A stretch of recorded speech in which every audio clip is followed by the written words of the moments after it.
Artis Lesti Kejora melaporkan suaminya Rizky Bilar atas dugaan KDRT. Lesti Kejora membuat laporan polisi di Polres Jakarta Selatan. KDRT singkatan dari kekerasan dalam rumah tangga. KDRT merupakan tindakan kekerasan yang banyak terjadi di ranah personal berbasis gender. KDRT merupakan tindakan melawan hukum dan telah diatur dalam undang-undang. Lantas, apa yang dimaksud dengan KDRT dan apa penyebabnya? Untuk mengetahui lebih lanjut seputar KDRT, simak informasi lengkapnya berikut. Kepanjangan KDRT adalah kekerasan dalam rumah tangga. KDRT artinya suatu tindakan kekerasan yang berbasis gender yang terjadi di ranah personal. Sebagaimana dilansir situs Komnas Perempuan, pengertian arti KDRT ini selaras dengan dasar hukum KDRT, yaitu Undang-Undang Nomor 23 Tahun 2004 tentang penghapusan kekerasan dalam rumah tangga. Dalam pasal 1 UU PKDRT disebut KDRT adalah setiap perbuatan terhadap seseorang terutama perempuan yang berakibat timbulnya kesengsaraan atau penderitaan secara fisik, seksual, dan psikologis atau penelantaraan rumah tangga termasuk ancaman untuk melakukan perbuatan pemaksaan atau perampasan kemerdekaan secara melawan hukum dan dalam lingkup rumah tangga. Apa dasar hukum tindak KDRT di Indonesia?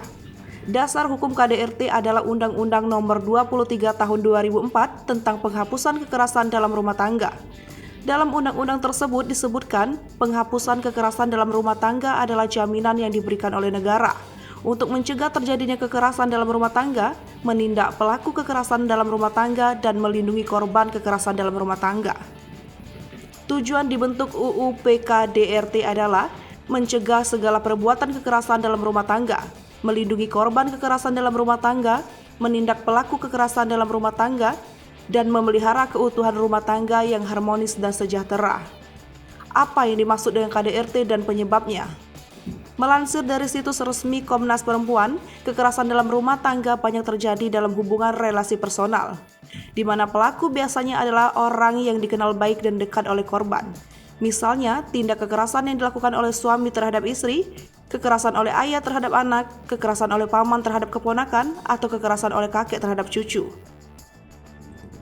Kekerasan dalam rumah tangga juga dapat terjadi dalam hubungan pacaran, atau dapat juga dialami oleh orang yang bekerja membantu kerja-kerja rumah tangga dan menetap dalam rumah tangga tersebut. Selain itu, KDRT dimaknai pula sebagai kekerasan terhadap perempuan oleh anggota keluarga yang memiliki hubungan darah. Apa itu KDRT dan contoh bentuk tindakan KDRT? Tindak kekerasan apa saja yang termasuk dalam KDRT? Dalam pasal 5 Undang-Undang PKDRT disebutkan bahwa setiap orang dilarang melakukan kekerasan dalam rumah tangga terhadap orang dalam lingkup rumah tangga dengan cara atau bentuk kekerasan berikut ini. Kekerasan fisik, perbuatan yang mengakibatkan rasa sakit, jatuh sakit, atau luka berat. Kekerasan psikis, perbuatan yang mengakibatkan ketakutan, hilangnya rasa percaya diri, hilangnya kemampuan untuk bertindak, rasa tidak berdaya, dan penderitaan psikis berat pada seseorang. Kekerasan seksual, pemaksaan hubungan seksual dalam lingkup rumah tangga. Penelantaraan rumah tangga, perbuatan yang mengakibatkan ketergantungan ekonomi. Demikian penjelasan tentang apa itu KDRT, yaitu kekerasan dalam rumah tangga, serta informasi terkait dasar hukum, bentuk kekerasan, hingga hukuman bagi pelaku KDRT. Pemirsa Sri Popo TV, jangan lupa komen, like, dan subscribe, serta tonton terus berita-berita terupdate lainnya